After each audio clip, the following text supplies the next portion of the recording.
रहीम खबर शामिल करते हैं जलालपुर जट्टा से। गवर्नमेंट ऑफ पंजाब का ऐसा इक़दाम, जहीरा अंदोज़ों के खिलाफ कार्रवाई करते हुए मलक मोहम्मद सलीम नायब तहसीलदार ने मैर होलसेल पॉइंट सील कर दिया, जबकि मैर आसफ मीडिया से गुफ्तगू करते हुए कहा कि अस्सलाम वालेकुम। मेरी दुकान है municipal primary school high school के सामने महल्ले कश्मीर नगर।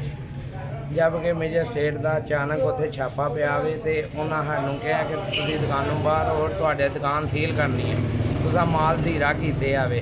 जबकि सानूं उन्हां दस्सिया भी नहीं है कि तुसां किन्ना माल रख सकदे हो अंदर ते तुसां माल डिकलेयर कराना दुकान का भी। जबकि उन्हां सानूं पहले कहा कि गोदामां दा माल डिकलेयर कराना वे, हुण ओह आंदे ने दुकानां दा माल डिकलेयर कराओ। ओहदा नोटिफिकेशन उन्हां सानूं कोई नहीं दित्ते है ते नजायज़ मेरी दुकान सील कर गए ने।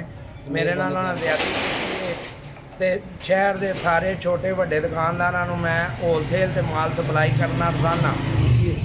DC अगे मेरी इल्तजा है कि मेरी दुकान खोली जाए तो माड़े बंदियां दी आवाम नूं रिलीफ मिले ते जिहड़े मेरे को वर्कर काम लगे ने उन्हां दा भी रोज़गार चले।